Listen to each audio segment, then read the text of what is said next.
just to introduce myself, which I will do in a bit more detail in a moment. I know some of you are on my email distribution list, so you might know a little bit about me. But my name is Tara O'Brien, and I'm a recruitment strategist. I've been in recruitment for a very long time, and I'm the founder of the business, The Recruitment Strategist, and I've created a number of programs alongside that. So what we're going to cover today. So I'll tell you in a moment a little bit more about me, just so you know what my background is, and I guess so I can show you what qualifies me to talk about this today. We're going to talk a little bit about what candidate sourcing actually is, I guess understanding what LinkedIn can actually do for you. So most people know LinkedIn as a platform where you can communicate and you can network and you can do lots of things, but there's a lot of tools in LinkedIn that we can all use. And I want to go into some of those tools in a bit more detail. We're going to be looking at developing keywords. So keywords are really critical to identifying your ideal candidate profile and searching for your ideal candidate. So if you when you want to search, you have to have the right keywords to search. So we'll talk about that. I'm going to go into a searching overview, which is using Boolean technique. Now, anybody on the call, have any of you used Boolean, or do you know what Boolean searching technique is? No. Okay. All right. Good. Okay. Well, that's good, because it'll be more interesting to you. It's not an unusual technique, and recruiters pretty much should know what it is, but it's not always known by the broader market. And it's really simple, actually. And if you understand how to do it, it's really effective for your searching in the future.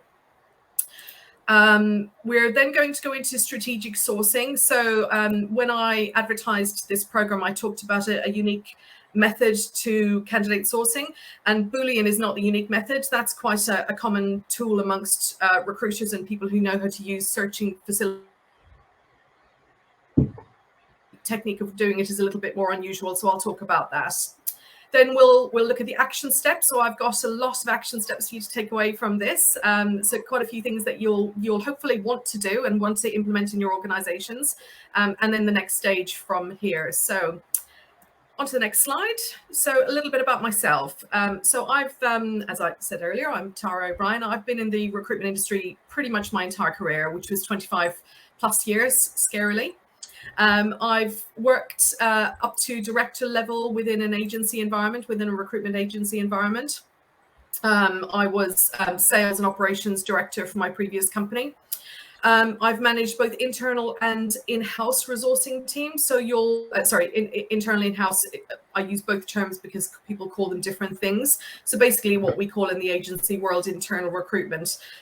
I'm currently head of resourcing for Oxford Health Foundation Trust, which is obviously a very large NHS foundation trust of 6,000 odd employees, and I'm the head of resourcing there. Previously, I was recruitment manager for Oxford University Hospitals, and that's a staffing of about 14,500 people. So I've managed very large internal recruitment teams as well.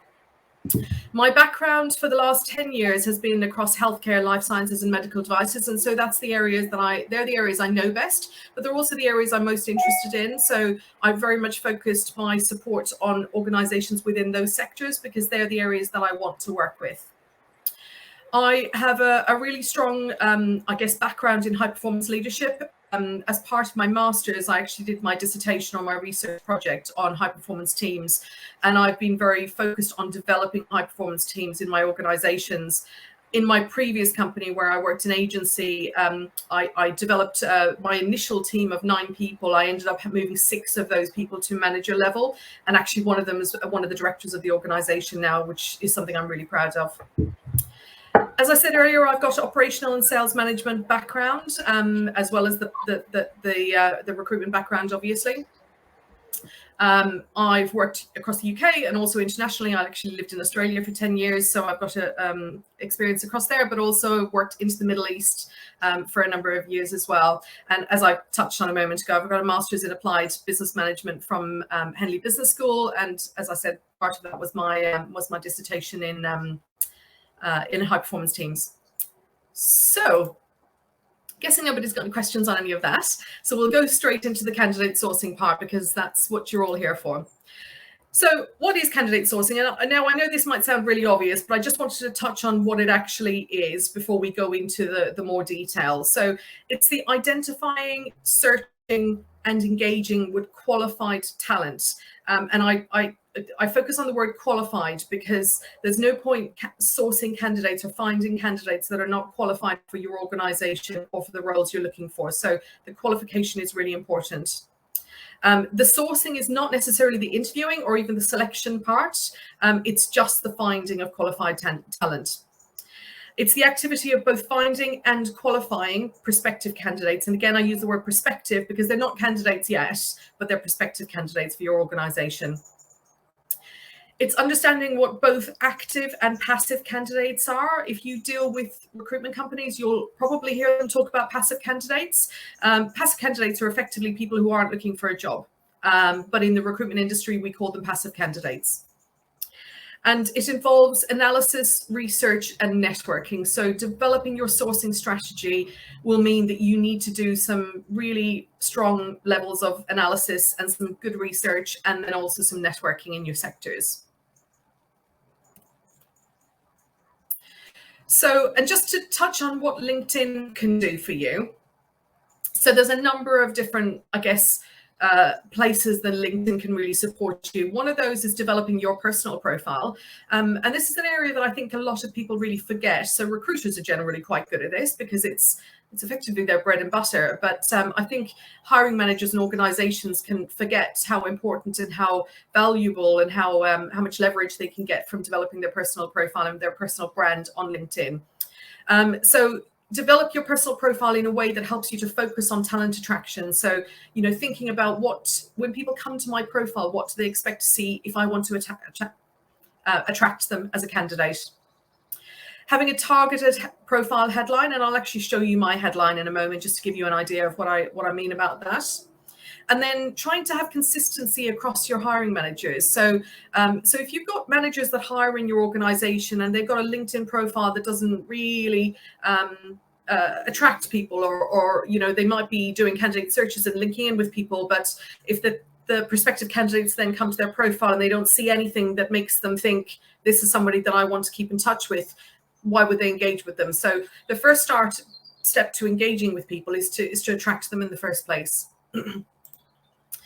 And then you've got to it helps you to really drive analysis. So you can use LinkedIn for your keyword identification, to help you understand your employer brand, which is really, really important here, and to help you research and to look for what your ICP is. Now, you'll hear me talk about ICP quite a bit. Your ICP is your ideal candidate profile. And there is no one ideal candidate profile. That can be different in fact, that is different for every organization. So you have to identify what your ideal candidate profile is and what they look like. And that is going to be the backbone to every part of your candidate sourcing, really. And then can really help you to develop your employer brand. And your employer brand is so important to attract people and to help engage with them. Again, I use the example sometimes of if you like somebody and you potentially want to marry them, you wouldn't just meet them once and say, will you marry me? You would court them, you would engage with them, you would get to know them, you would develop that relationship, and then you would ask them to marry you. Going to candidates is exactly the same in a lot of ways, and that's always a really good comparison, because if you go straight to a LinkedIn search and you find a candidate that might actually suit the job that you're recruiting for, but you've had no engagement with them, and when they come to your profile, there's nothing on there that makes them think this is a person I want to communicate with. You just send them a LinkedIn message or an email or whatever it may be. Chances are they're not going to respond to you because they've got no reason to. There's no relationship there. It feels like you've just reached out when you want something. And candidates want to feel that there's a relationship. They don't want to be reached out to just because you want something. It's got to be two-way communication. So the other thing here, talking about employer brand, it's looking at your language, looking at the language that you're using and whether that language is engaging your audience. Looking at your story and also your employer value proposition. So EVP, I'm sure you probably all know this, is the employer brand value proposition. So what you give to your employees as a value. So why would they want to work for you effectively? And your story is understanding, and it's important to have stories. Having lots of stories about your organization that you can share with your audience to engage them. So, those stories might come from people who work for the organization, from customers, from patients. There's all sorts of stories that you can have that you can share with people to really engage them and draw them in. It's really, really helpful for competitor analysis. So it's important to understand who your competitors are. And when I talk about competitors, I'm not talking in the sales sense, even though they're probably very similar. But your competitors from your candidate perspective, who's competing with you for these candidates, looking at their stories, looking at their employer value proposition, understanding their language. What keywords do they use? And, I guess more importantly, are the keywords that they're using actually engaging their audience? So if they're using keywords and they're not getting what you see that they're hiring people, but they're not people that you perceive as the right people for your organization, then their keywords are not right for you. But it may be that you see that they're hiring people that you really wanted, in which case their language and their keywords could be really important to you. And then for market mapping, and that's the part I'm going to demonstrate a little bit further down the track. And the market mapping is your way of strategically sourcing. So building a map of the market that you want to reach out to candidates within. So looking at your competitor mapping and targeting, so you can use competitors to identify where you're going to map. You can also look at what recruiters are doing. So what do recruiters look for on LinkedIn? If you've got relationships with recruiters or recruitment agencies, ask them. They might not be entirely happy to share all their secrets, but they might be, so it's worth asking. And really work on developing your engagement strategy. But to do that, you need to have that market map in the first place. So I might quickly come over and see if there's any questions at this point, because I've gone through a few things now. Any questions before I move on to the next section? Not at the moment, thanks, Tara. Okay, brilliant. I've got a question in. Sorry, I'm just going to let Martin. Martin, if you can hear me, I can't hear you because you're watching from the live link, but I'm glad you can hear me. So thanks for letting me know. That's great. A couple of technical issues at the very beginning. Right. And those watching via the live link, if you do have questions, just pop them in the chat, which should be to the right of your LinkedIn screen window. And at any point, pop them in the chat. If I'm on my slides, I might not see them, but I'll come over and back to the chat section every now and then to make sure I don't miss any questions.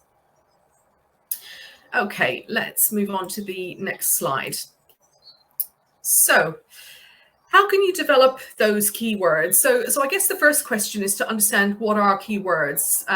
So keywords are the words that your prospective candidates would enter into search windows, such as Google, LinkedIn, or a job board, if they're looking for a new role.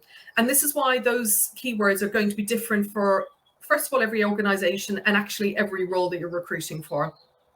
But these keywords are how your organization and how your roles will actually be found on any of those search boards or any of those job boards. I guess a good question to think about at this stage, and one I'll come to the audience with, is if you are looking for a job, how do you look for a job? It's a good question to ask yourself. If you've been looking for a job in the past, we'll say in the last few years, how have you gone about doing that? Most people probably pop something into a Google search or go into a LinkedIn search. Anybody got anything slightly different that they do, or is that what you would do? I can see Libby nodding. I think from my point of view, it's also using hashtags as well, and finding, so I work for the third sector, so it's finding perhaps a charity that you feel that you could get involved with to make a difference with your experience and your knowledge. So it might be a search in a particular area or on a particular cause. Yeah, and hashtags are particularly important if you're using your searching and your sourcing. Not entirely sure. I'm not an Instagram expert by any means, so I'm not entirely sure if Boolean works on Instagram. I know it works on Facebook, but I think hashtags, particularly for Instagram, are really good. Libby, do you use them on other platforms as well? Yeah, so I use them on Twitter, Instagram, Facebook. Yeah.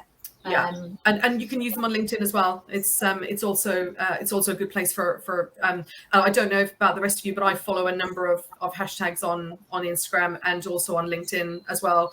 So it's a good thing to do. I probably haven't got time to show you that today, but it's relatively straightforward to work out how you can follow them. I think you literally just type into the search bar hashtag whatever your keyword is, and it will give you the option to follow that hashtag, and you'll see when updates come up. Great. Okay. So so then how do you identify those keywords for your organization? So I can't give you the answer to what your keywords are. This is something you're going to have to do yourself, and this is the work I guess you need to do after this masterclass. But my recommendations would be to ask people, first of all. So ask your current employees, ask hiring managers what they think people would look for to find them. If you're interviewing candidates or you're talking to people for screening calls and they're your ideal candidate profile, then ask them what keywords they would use. The more you ask people, the more you're going to find out, and you won't find it out overnight by asking people. However, if you've got employees or you've got colleagues in the same sector, doing a survey can be quite helpful, or just literally dropping an email to people and just saying, look, can you help me out? What would be the keywords you would search if you were looking for a vacancy in this sector? It's always good to find that out. But then also researching, and I guess putting what the feedback has been alongside your research. So looking at competitors' job adverts. So again, you've got to be careful with looking at competitors' language, because you need to make sure that they are actually getting your ideal candidate profile or attracting those people, to make sure that that language is relevant, because they might be using keywords that are not attracting the right people. However, if you're following that organization on LinkedIn and you're seeing people go to work for that organization that are your ideal candidate profile, then perhaps they've got something right and their keywords might be attracting the right people. So it's worth analyzing that. Looking at recruitment pages. Looking at organization pages on LinkedIn, looking at job boards and looking to see what organizations have as their job board profile. LinkedIn job board profiles like or platforms like Glassdoor are really helpful. So because you can see what people have said about an organization, and often that's where you'll find your keywords. Looking at job descriptions. So again, going into job boards and searching for job descriptions, and this includes LinkedIn job boards, searching for job descriptions that fit your criteria, looking at the language that's used and looking at what the keywords are, putting that alongside your other research and what the feedback has looked like from other people that you've spoken to. Hopefully that's going to be the way you identify what these keywords are. So actually, before I move on to Boolean searching, because that goes into the technique, does anybody have any question on keywords and developing your keywords before I move on? Anybody from the live stream or anybody watching or here? No? That all makes sense? Yeah, I wish there was an easier way just to give you the answers, but it's I'm afraid it's always unique. But it just takes a bit of research and a bit of looking around. Okay, let's move over to Boolean searching.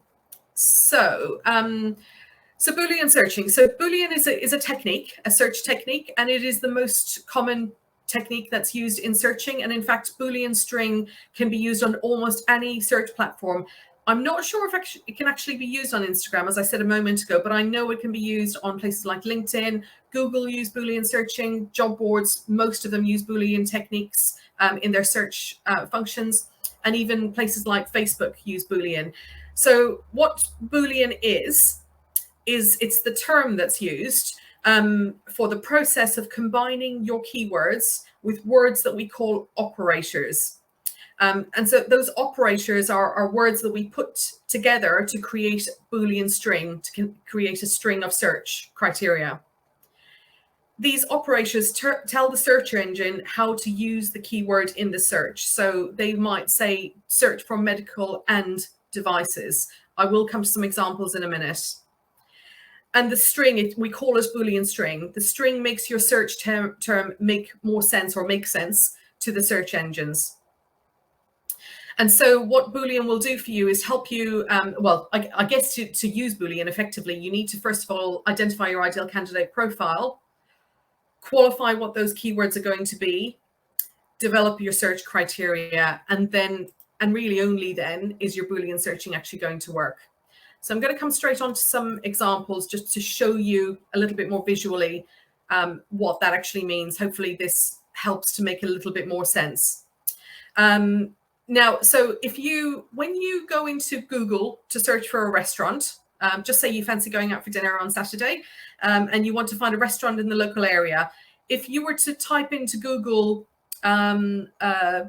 fish restaurant in Oxford, not meat, for example, what that would do, because Google recognizes Boolean string, and that is effectively a Boolean string, what Google will do is it should return searches that give you the names of fish restaurants in the Oxford area, but are not listing themselves as meat restaurants. So that does mean that they're not promoting the word meat. Now, what that does mean is if they have meat on their menu, it will not include that. That's probably not the best example, but it's a great way of using it for candidate searching. So the screen you've got up in front of you is just to show you, like I say, a bit more visually how it works. Now, in your workbook, which I will be sending to you, you'll have a lot more information on this. I didn't want to put everything onto the slides because nobody wants to read really long, messy slides. So this isn't everything. I'll send you much more information about Boolean searching in the workbook. So please don't worry too much about taking loads and loads of notes.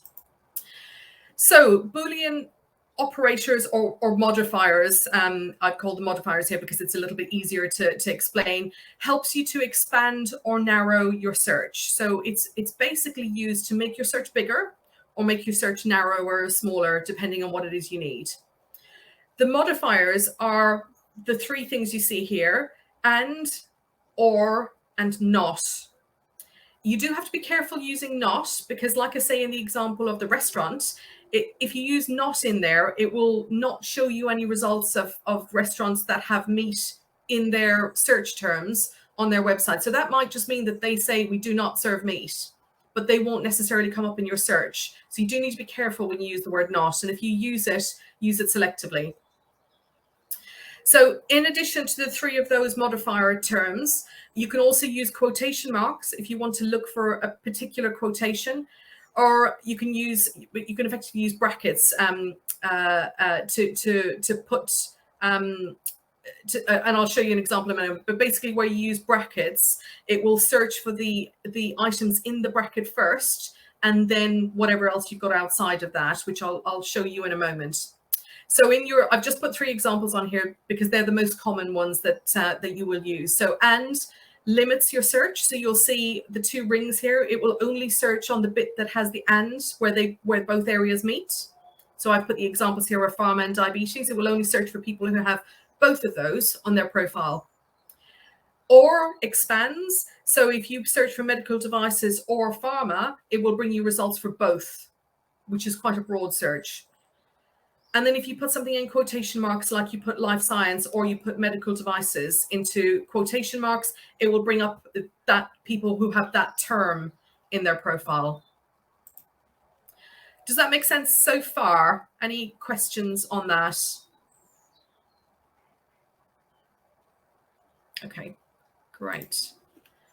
So what I'm going to do now is take you onto a live demonstration. So bear with me again for 1 second while I stop sharing that one and take you onto my LinkedIn account. And does anybody have any questions they want to pick up, or anything about what we've covered so far? No questions. Good. I found it really interesting to learn about the technique though, Tara. Thank you. Yeah, good. It's like I say, it's in recruitment circles, it's not news, but I'm always I guess, having been in the recruitment industry for such a long time, you know information and you know stuff, and you assume that everybody else knows that too. And leaving and going into internal recruitment, I suddenly discovered that actually that's not the case. That it actually turns out that it's the agency people that know this information, which is where the idea for the business came from, effectively. Right, I've got my code, so just let me get that logged back in. Okay, right, all good. So let me share my screen again. Does anybody have LinkedIn Recruiter, or do you all have standard accounts? Standard account. Standard accounts. Okay, so you can't do as much on a standard account. As you can imagine, LinkedIn are trying to make money. And gradually they have moved most of the good quality search facilities away from the standard recruitment profile. I've got two profiles, which I'm going to show you. I've got a sales navigator profile, which I will show you, which is quite a lot cheaper than a recruiter profile. And actually it's quite effective. And so you can still search for candidates on that. You know, they don't necessarily tell you that, but I'll show you how you can still search for candidates and how you can market map on there in a slightly different way, but you can still do it. A recruiter light account is about I want to say about £120 a month. That is well worth having if you're going to be doing quite a lot of recruitment. The only downside with and I'm not here to sell LinkedIn services at all. The only downside with a recruiter light account is if it belongs to the person whose whose LinkedIn account it is, it's connected to the account.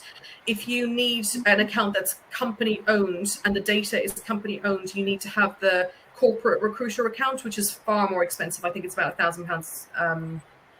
I want to say about maybe £1,500 a year or something like that. I don't have that, but we had them previously when I worked in agency. We had 10 odd accounts. Oh, sorry, say something. Oh, sorry, I thought maybe somebody knew how much they were. They're quite expensive. If you're going to be recruiting lots of people, they're well worth it. They are brilliant, I will say that, but they are quite expensive. And I'll show you both Sales Navigator and how you can use that, and also LinkedIn Recruiter Lite. What you can do on your standard LinkedIn profile, if you don't want to purchase one, is you can still create searches and you can save searches.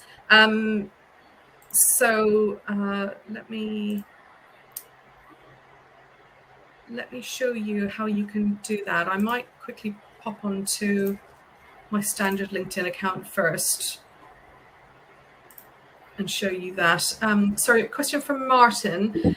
Does LinkedIn search only headlines or complete profiles? It searches the complete profile, Martin. As far as I'm aware now, they do change the algorithm all the time, the same with any of these searching facilities. But at the moment, my understanding is it searches the complete profile. Your headline is really valuable because that's what people see when they come to your account first. So when they go, and actually when I go onto my own LinkedIn profile, I'm going to show you the things that people see first. Because in the action plan, I'm recommending that you change your headline and a couple of other things. And I'm going to show you what people see first when they look at your profile. So let's go and share this screen.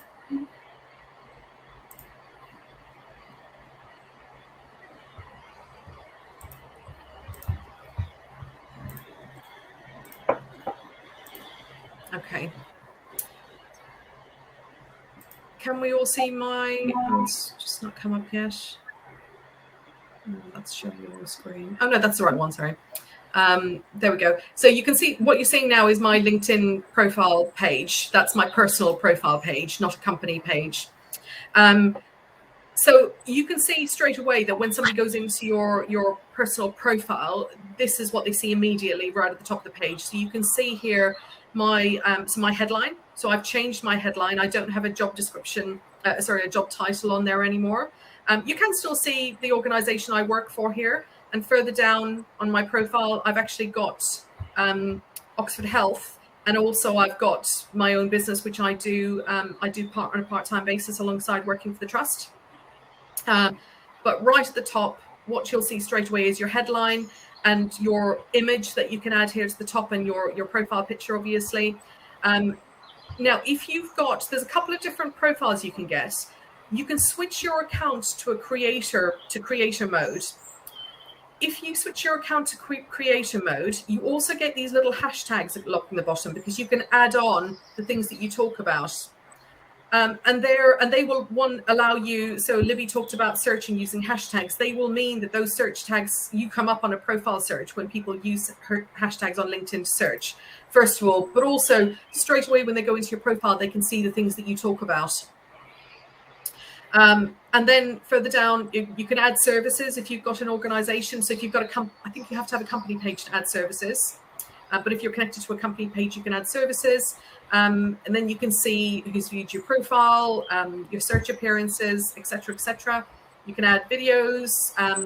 On a creator profile, the biggest difference is that people, the default they get is not to connect with you, but to follow you. So they follow you rather than connect with you, and they will see your updates then, and any engagement or any updates that you're posting.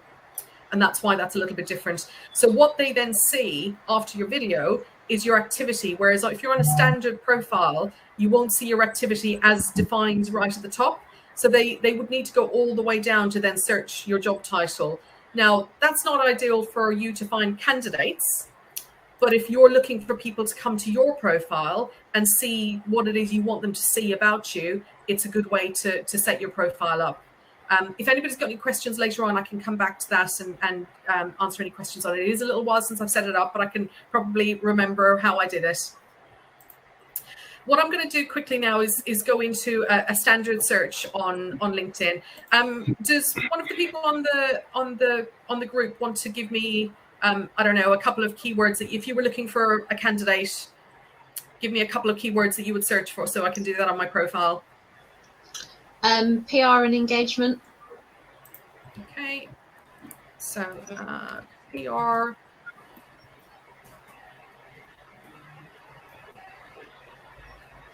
All you do is type it into the main search box, press enter, and then it starts to give you options as to what you want to search for. So I'm going to search for people. Now, obviously, my LinkedIn is going to bring up different results than your LinkedIn because it will depend on who you connected to. So it will mainly bring up your first and second connections, but it will also bring up third level connections, probably with no information on them. Oh, thanks, Martin. Thanks for that criteria. What I might do is I'll pick that one up in a moment. Actually, I might use yours, Martin, when I go into LinkedIn Recruiter Lite as the example there. So because I've got LinkedIn Recruiter linked to me, it will offer me the option of using additional search features if I go to my Recruiter account. But this is the standard account. So what I can do then is I can narrow this down. So let's say I want to I'll leave my connections, but let's say I want to look just in the United Kingdom. Any particular companies, Libby, that would be worth looking at? No, not particular companies. No, not for the third sector. Okay. Yeah. No problem. Okay. I'm just going to have a look at the other filters. Actually, just to narrow it down, I'm going to pick my first and second level connections just so we can narrow it slightly. Leave the companies, leave the past companies. You can choose, look at where they went to university if that's relevant. You can choose an industry. So do you want to choose an industry here, Libby? Yeah, you could choose health. Let me have a look. Is it industry specific? I can choose anything. You don't have to choose what's on that list. Are your roles industry specific? So no, not at all. You can choose not for profit. Yeah, anything to do with health, anything to do. Doesn't recognize not for profit. Okay, let's do healthcare.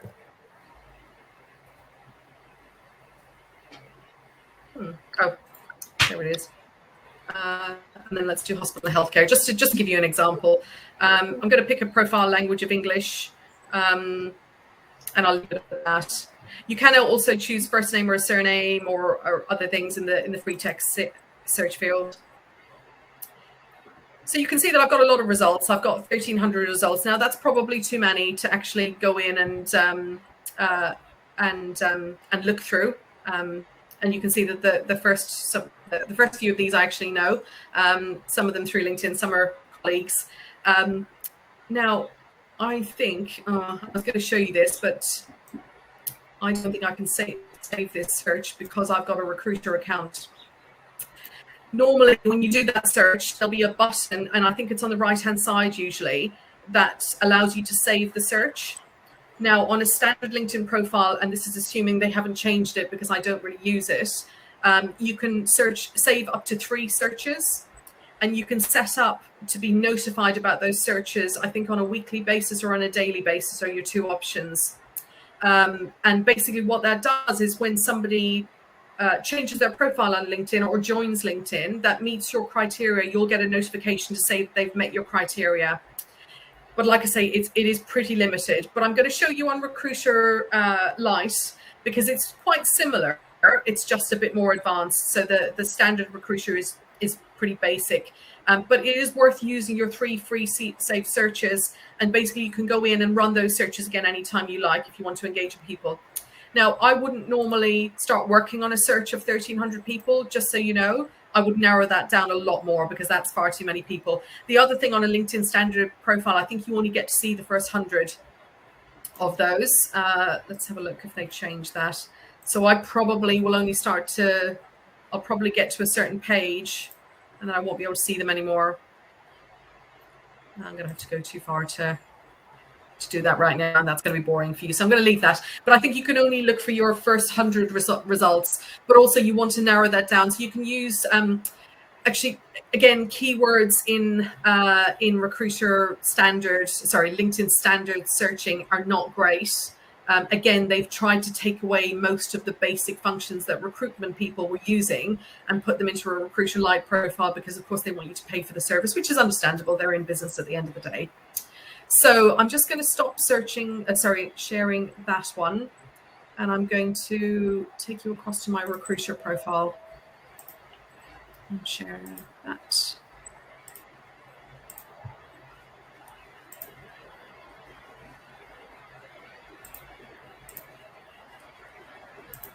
Okay. Hopefully everyone can see that. So this is my Recruiter account. Now, again, they've kept it relatively straightforward. It's pretty simple to use, but here you'll see where I've got my save search function. So I can save. I actually forget how many you can save on LinkedIn Recruiter Lite. I think there is a limit on Lite, but I think there's no limit on the corporate Recruiter, but it's about 100. It's huge.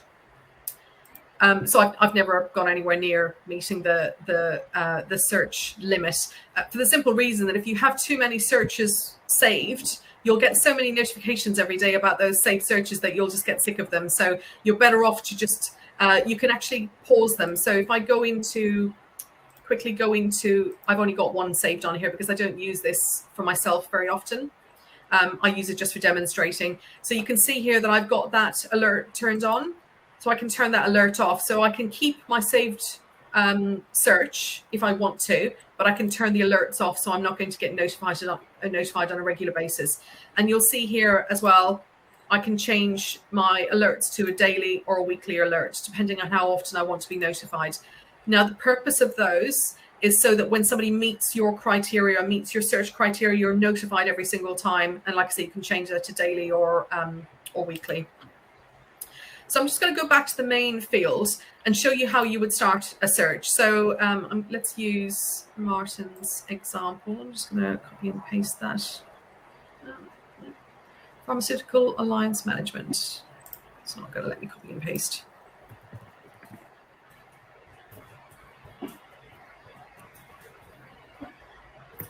Just wait and see if I can spell pharmaceutical right or not. Okay. So this brings me straight. So like I say, very straightforward. It's made it nice and simple, actually. They've made it really user-friendly, obviously, because they want people to buy it. So it's brought me straight into a search with those terms of 83, just under 84,000 people. So that's a lot of people. Now, on Recruiter Lite, I can see most of those profiles. I can only see up to level 3 connections, though. I can't see beyond that. If you have a corporate Recruiter account, you have no limits. So you can see the level 3 connections and everybody else that isn't connected to you at all. So your search criteria is way open. Now, what I would say is if you've been networking and developing your networks on LinkedIn, your level 3 connections will probably be enough, or up to your level 3 connections will be enough. But what you need to do is develop your network first to be able to see the more people you can. And then I can narrow this search down. So, Martin, is there anything else that you think I should add into this search criteria if I scroll through? I tend not to do job titles very much. Now, the reason I don't do job titles is because almost every organization has a slightly different job title for the same job. And I've worked, my previous company, we specialized in sales, and you could do sales representative as a job title, but you would only capture a few of the candidates in a particular area because they were often called account managers or territory managers or regional managers, or there were all sorts of things in there. So you can use job title if you're trying to narrow your search down, if you've got too many people and you want to narrow it down, or where job title is used much better is if you know the job title in a specific company and you want to target those people, then use job title. But you just be careful where you use it. Locations you can narrow it down by. So I'm just going to, for argument's sake, I'm going to do United Kingdom, just to narrow that search down very slightly. And Martin's put in the chat to use the word international, so I'm going to edit. So I'm going to do pharmaceutical. So this is where I'm using Boolean. So I'm going to do pharmaceutical and alliance and management and international. And what's that brought us up with? So that's brought us right down to 3 candidates. So that's a very narrow search. Thanks, Martin. I think if I narrow it down any more with gastro and marketing, etc., I'll probably get no candidates. And this is why you have to play around with these functions and work out what's right for you. But on that example, we've got it narrowed down to 3 people. So I can see those 3 people, whether they're relevant or not, I'm not entirely sure because I don't know enough about your business. But what I can do is if I think these people suit my criteria, I can now save them to a project. And by saving them to a project, I'll be able to get updates on those people, and I'll show you how. So you just go to your first candidate that you decide is right for this role. So let's do the head of strategic projects, and we'll assume that this is a strong candidate for this role. I'm going to save Nicola's profile to a project. Lets me save it.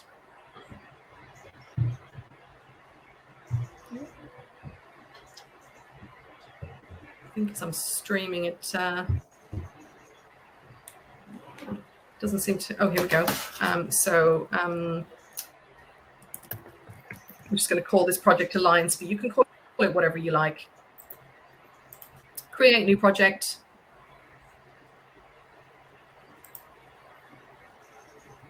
It's a bit slow. I think I've got too many things going on in the background.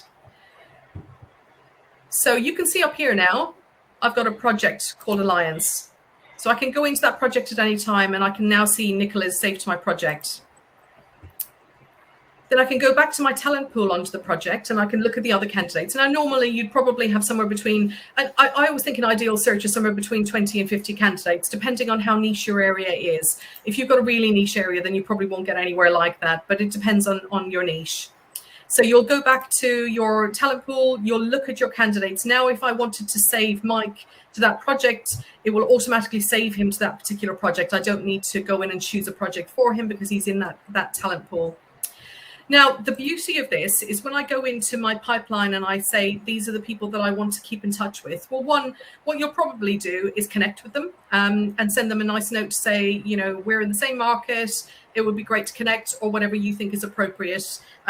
There are lots of tips and tools as to connecting with people and what goes down well. What I would say goes down well is to be personal. So, you know, don't write something that's completely generic that looks like you've just copied and pasted it. Put their name in there. Put something personal in there. Oh, you know, we work in the same industry sector, or I notice we're connected to, you know, John, or I can see we're a member of a number of different groups. So put something in there that shows that, 1, you looked at their profile, and 2, you're interested in, and 3, you've got some sort of a mutual connection. It's really helpful. But the great thing with this is, 1, I've got them saved in here. I can now go into Mike's profile and I can keep notes. So I can write notes about Mike. I might say, I've added a connection. In a week's time, I want to send him another LinkedIn message. I can add alerts. Oh, there's no alerts at the moment, sorry. I can add, where is it? I can add tags. I can tag him for a particular area. So I can say Mike is a biomarker person, and I can separately search in my tags if I want to find those later. I can, where is, oh yeah, there we go, set a reminder. I can set a reminder to go back into his profile in a month's time and send him an email, or a week's time, because I'll have connected with him. Hopefully he'll have got to know me, seen a bit of my LinkedIn profile and the things I'm sharing, and I can send him a message and start to engage with him a little bit more, and I'll be notified about that. And the great thing with this, which is probably one of the best functions, is if I hit this little star here, what will happen is if Mike makes any changes to his LinkedIn profile, I'll be notified about those. The other thing I can do is I can, if I go back to my my projects, to my main projects where I've got a list of my projects, I can put a little star next to the project, and I will also be notified about any changes to that project. So anybody at all that makes a change in that project, I'll be notified about it. Now, there's an indicator, or recruitment agencies use as an indicator, that if a candidate, if a prospective candidate, or what we call an agency, a prospective candidate, has made a change to their LinkedIn profile, there's a very good chance that they might be making that change. Either they've just got a new job and they're updating their profile, but if they're changing their headline and other things like that, it's often an indicator that they're thinking about going out to the market and looking for a job, because they're wanting their profile to be more engaging and look well when people look at them. So when people change their profile as a recruitment company, oh yeah. Sorry, just to interrupt. You might have already answered this, or covered it, or it might be a stupid question, and you probably just answered it in that. But when you're searching for, these people who come up in the search, is that anyone who's got a LinkedIn profile who meets the search criteria, or just people who have set their profile to be looking for opportunities? That's on LinkedIn Recruiter Lite. It's anybody up to a level 3 connection of mine. Okay. So and on a whether they're looking for jobs or not doesn't make any difference. Okay. And that's what I guess that. So the whole point of recruiter, any of the recruiter accounts, is they allow you to look for passive candidates. And passive candidates are basically people who are not looking for a job, but the recruiters want to engage with, in the hope that they will at some point look for a job. The recruiter functions in LinkedIn are all set up to sell to recruitment companies who can engage with prospective candidates. Does that make sense? So it's basically anybody at all up to a level 3 in my connections. If you want to get to people that are beyond your level 3, so basically the way you want to increase that is to connect with more people through your standard LinkedIn account and build your network there. But if you want to have a quick way of getting to all candidates beyond your level 3, you need to get a corporate account. Okay, makes sense. Thank you. Right, I'm getting conscious of time, so I'm gonna flick through this a little bit more. So that's the great function with this, is that you can build projects in any way you like. You can save searches. So that search I did, I'm going to go into my search history, and this is the search that I just did. If I go back into that again, I can save that search by clicking this little bookmark, and that will save that search for me. So what that means is, one, I'll get notifications when somebody joins that search in the same way that you would on your standard profile. But separately, I can go in and run that search all over again without having to remember what it is I searched for. So I can go back into my history, or I can go back into my saved searches. Go back to my main page.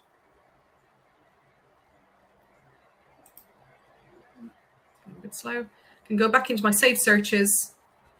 That search is there. I can click on Alliance, and basically that automatically runs that search again for me. So if I do that every week or every few weeks, I can see who's been added to that search. I'm going to quickly show you my okay. So before I move on to my my Sales Navigator tool, I'm going to quickly show you what I consider to be the unique way of searching. Now, your best possible way of market mapping is, once you've identified who your ideal candidates are, and ideally identified where those people currently work for, and in the pharma, medical device, life sciences, healthcare fields, there are generally companies that those particular companies will probably come from. The best way you can do that is to create a project with the company name in mind. So I'm going to quickly show you. I'm going to create, let me go back to my search criteria. So I'm going to use, let's have a think. Let's do Zimmer Biomet, just because they're big. So I've searched on Zimmer Biomet. So it's brought up 32,000 people for me. Now I'm just going to say that I'm going to want those people in the UK. And you can really narrow this down to a particular location. Obviously, it's got a huge scope for being able to narrow it down a little bit. I'm going to use Zimmer Biomet as a company.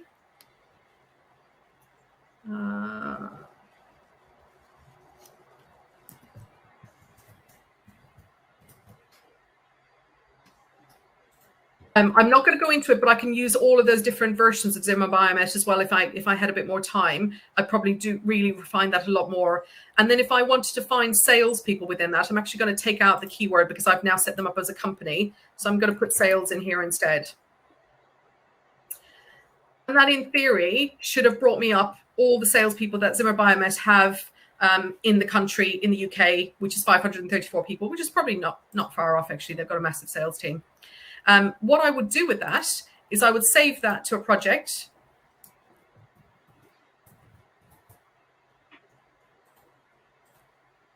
This one doesn't take too long. And then I would narrow that down because that's obviously going to be too big. So I might narrow that down and add in sales and robotics. If I'm looking for candidates in a particular area, and that's brought up 10 candidates, which is probably a perfect search. And to be honest, that's probably the number of people they have in robotics specializing in that area. And then what I would do is I would go into my projects, my Zimmer Biomet project, which now, so I've only connected one person, obviously, but my talent pool. And then I would go through the candidates, save any of those that I wanted to. I'm not going to save the general manager. Let's so some of these won't obviously be relevant. You need to go through and check which ones are right. Yeah, etc. You'll save those people to the project. I'm going to go back again. I'm going to, sorry, got to the wrong screen. I'm going back to my main projects. I'm going to star Zimmer Biomet. And basically what that will mean is any time somebody joins Zimmer Biomet as an organization that meets my criteria, I'm going to be notified about them. So this is how you find out who your ideal candidate profiles are going to work for. So if you've got 20, so the first thing I would do here is work out who your, I'm calling them organizations. They don't have to be competitors, but competitors from a candidate perspective. So your candidate competitor companies, identify who they are. There might be 10 of them, there might be 20, and you might think these are where my ideal candidates are going to. This is where I want to get my ideal candidates from. I would go in, complete a search for each one of those companies, save the search for each of those companies, go through, and this does take a little bit of time to set it up, but once you've got it set up, it's all done for you. And in fact, you can get somebody else to set that up for you if you've got a recruitment person or an admin person that can help out. Get them all mapped out. Map out and save all of the relevant candidates to that company, to your role. So if you're only looking for salespeople, only save your salespeople. Put a little star against all of the salespeople that you want to have saved. So again, you go in and you put a little star against Kish, Simon, and Gregor. And then you're set up. And then every time somebody either joins the company or changes their LinkedIn profile, you're going to get a notification about it. You'll already have been trying to connect with those people. You'll be building a relationship with them. You'll have perhaps sent them a few email messages, and you'll be courting them effectively. And by the time you're then ready to search for a candidate in your ideal market, you'll be able to reach out to them. They'll already have hopefully a relationship with you. And I talk a lot about engagement first. And this is why engagement first is so important, because if you don't have that relationship and engagement with them, you can't then expect them to engage with you and perhaps listen to what you want to offer them. I'm going to really quickly show you my my other account and show you how you can use that. And I'm conscious that we're already over an hour. Does anybody need to go quickly, or are we okay to carry on for a little bit? Because if we're okay for now, I'm going to show you this profile rather than finish the slides. Okay, brilliant. Okay, let's share again.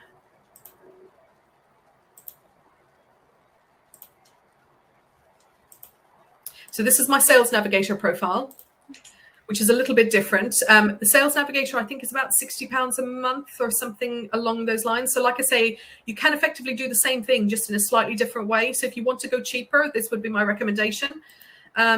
What you can do here is you can do the same thing. You can search for an area. You can search for a company.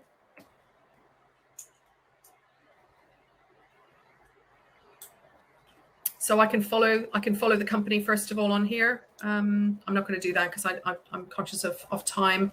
So company, I'm going to go down here, add Zimmer Biomet. I'm going to add my geography of United Kingdom.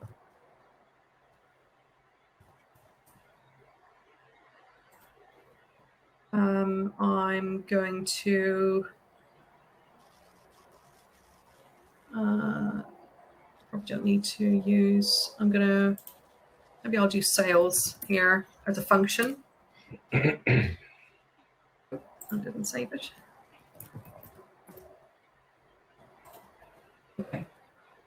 So I've got 104 results. Now I haven't refined that and spent any time on it, but I can save that search. So let's call it, I'm going to change it to a daily update because let's say I'm working on it at the moment and I want to update it daily.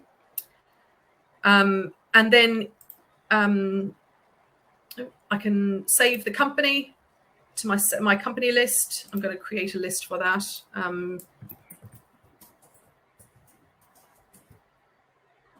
Save a medical device company list. So up here on the top, I can go to my company, my account lists. So because this is a sales profile, it thinks of them as prospective accounts as opposed to prospective candidates. But you can go into that and I can go find leads. And what it will actually do is recommend people in the organization that I can, where are they? Oh, it hasn't recommended them because I haven't given it enough information. You can go in and you can choose who you want to reach out to. So it's got 6 recommended leads on here. I can look at insights for the organization. So I can look at their new hires. Yeah, I've probably chosen the wrong company here because it's not got anything on there. It's possibly a page they don't use. Maybe I need to use this one. Yeah, this one looks better. So we can see their growth of employees.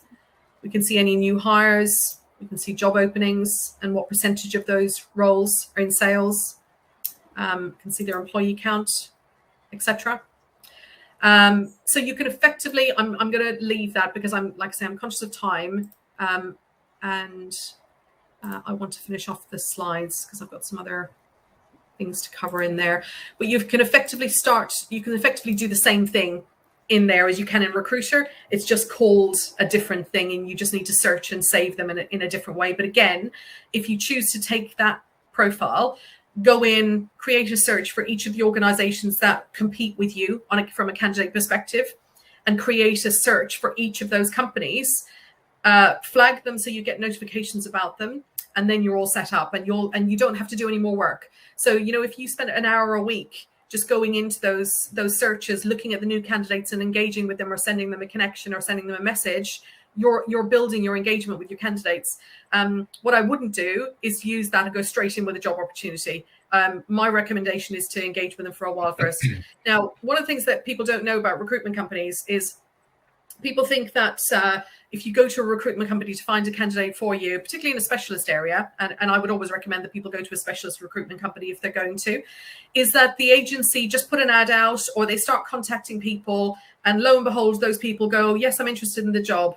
It's not what happens. What happens is they've been engaging with those candidates for 2 or 3 years. They've been connected with them. They've been talking to them. They've been calling them on a monthly basis. They have them on a call cycle for years and years and years, sometimes a lot shorter, obviously. They will, of course, get lucky. You'll get the odd candidate from an advert, but for anyone who's advertised for vacancies for their roles, you probably know that it's really frustrating. You know, if you're lucky, you might get one good candidate from an advert, and that's if you're lucky. Depending on what the vacancy is, you might get nobody except for, you know, 200 irrelevant CVs who've worked for, you know, McDonald's in their kitchen. They might be relevant to some roles, but they might not be for yours. So your best way of engaging with people is to build those relationships with them. And you have to do the work to do that in the first place. And that's how agencies are successful. So I'm going to go back to the slide before I move on from that, because like I say, I'm conscious of time. Any questions on those that I haven't covered before I jump back to the slides? Okay. Brilliant. Let's go back to those slides again. Because this is where it gets interesting. This is where we get you get your action list and your tasks to go off and do. Right. Okay. So your action steps. Your first steps, as I said, are to research and develop your keywords. So that is key to all of this. If you don't have keywords, if you don't know what your keywords are, you're wasting your time. You've got to develop those keywords first. Then review and rewrite your LinkedIn profile if that's appropriate. Now, you might, sorry, get a runny nose. You might think your LinkedIn profile is perfect, and that's great. But definitely review it. Think about your headline. Think about the profile and the way it's set up. Think about your image right at the top, because that's a perfect opportunity, that image right at the top, to really sell yourself or your organization. And just think about what you're doing and how it looks to somebody who's coming to you as a candidate. And actually, I would say to get all of your hiring managers and anybody you can across the organization bought into that. So the more people in the organization that have bought into a profile in that way, likely you are to get engagement from candidates, because anybody they go to, anybody in the organization's profile that they look at will have something similar and a similar message.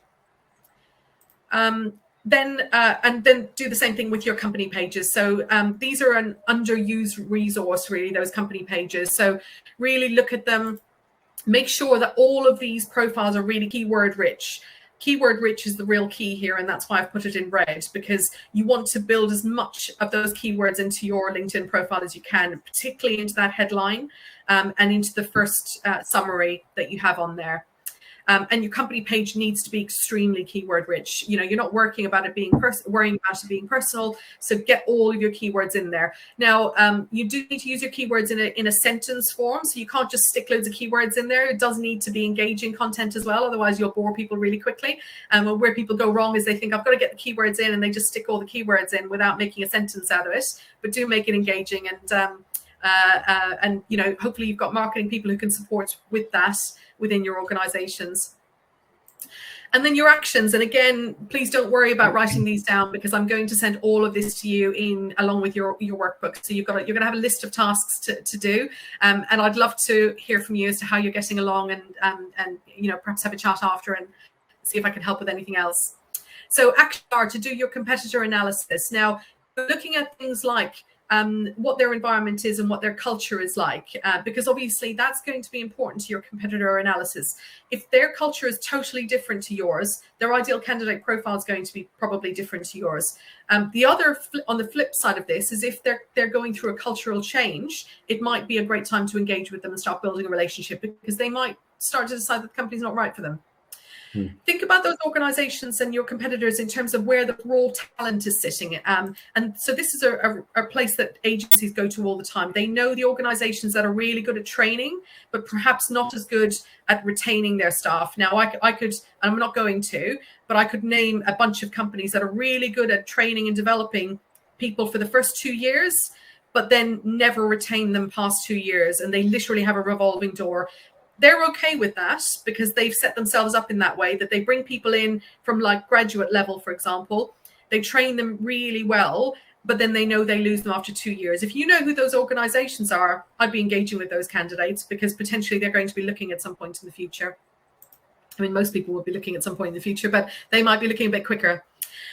Looking at who has what you perceive to be the best team. Now, best team is subjective.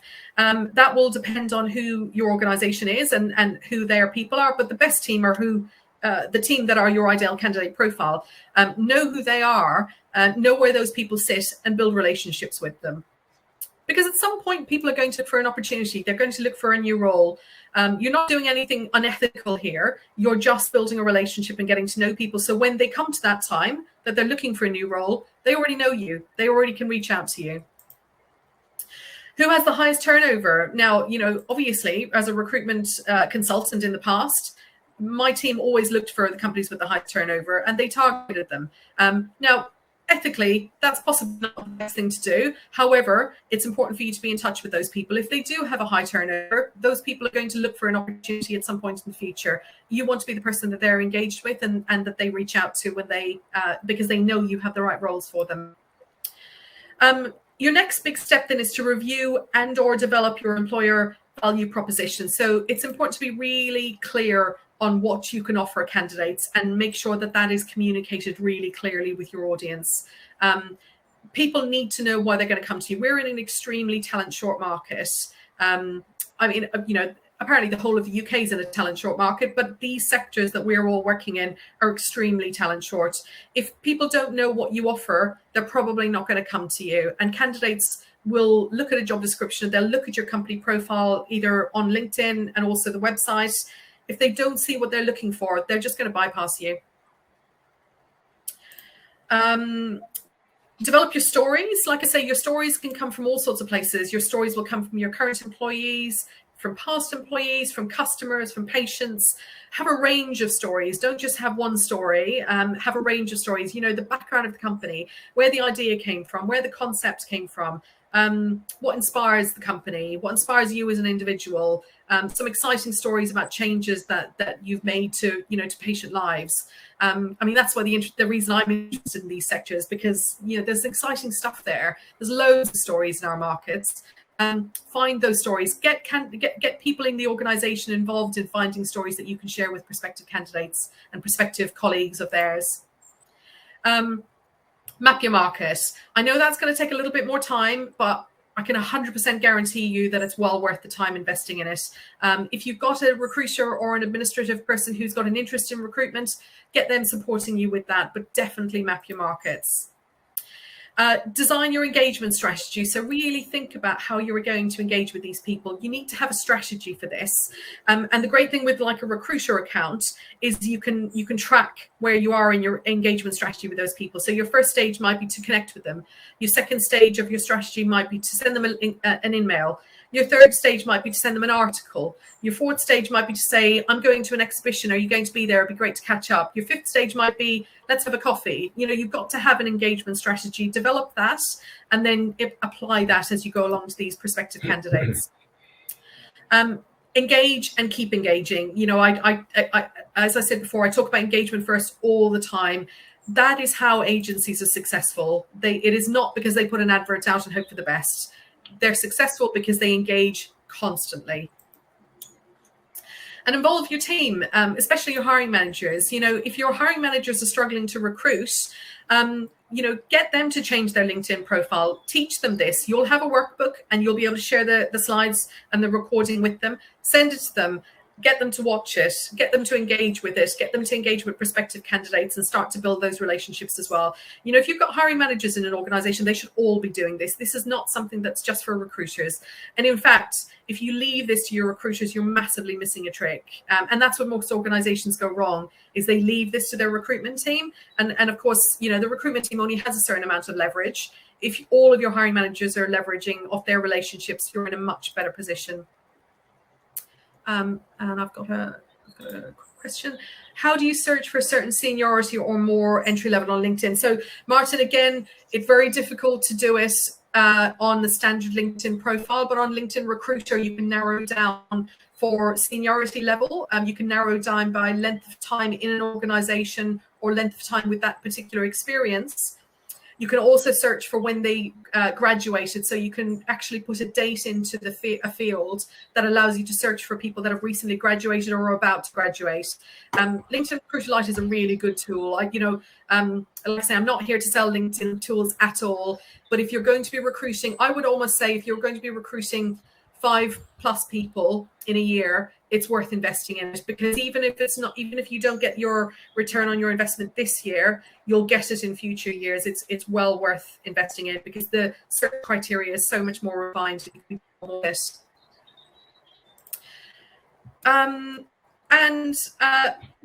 Just, I guess, my wrap-up statement is your highest levels of success will come when your sourcing strategy is embraced right across the organization. Like I said a moment ago, if you got all of your hiring managers, and actually all of the people who are employed by the company, the ones who are bought into the organization, if you've got them on board with this, and again, I'm happy for you to share this recording with people if you want to, please, get it out there as much as you want to and get people engaging with it. The more you can get those people embracing this, the more successful you will be with recruiting directly without having to pay those agency fees in the future. And that's what I'm all about, is training people to do that. So I'm going to go over to question time now. I know we've already run over a bit, but does anybody have any additional questions that we haven't covered so far before we wrap up? No questions from me, Tara. Just thank you very much, because I've learned a heap. So yeah, thank you. No problem. Yeah, I definitely that as well. I've learned a huge amount. Thank you, Tara. Good. I'm glad. I hope that was really useful. Anybody watching on the live stream? I haven't got any more questions coming through. No, I'm going to go on to the last slide, which is just a couple of follow-ups. And I'll check again to see if there's any questions that have come through from the live stream. So basically, I've got a few resources that are available to you. I'm not going to do a sales pitch here. I don't believe in doing that. If you want to come and work with me, you're more than welcome to, but you choose. So what you can do now, I have a weekly bulletin that goes out with tips and recruitment techniques that goes out every week. I know some of you are on my distribution list for that. If you're not on my distribution list, if you go over to my resource page, which I'll send you a link to, you can sign up to get that. I intentionally keep it to a 2-minute bulletin, because who wants to read a long newsletter? I certainly don't. I would unsubscribe if anything was too long. So I keep it for 2 minutes, because I wouldn't read it if it was longer. So pop over, sign up for that if you want to get that. I also have a couple of other free resources on there too. I have an interview scoring matrix and some behavioral interviewing techniques, which are just free downloads that you can get on there, as well as an ebook which talks about a 6-step recruitment process. And I'm going to be opening my main signature program, which is the Hiring for Success program, which will start in October.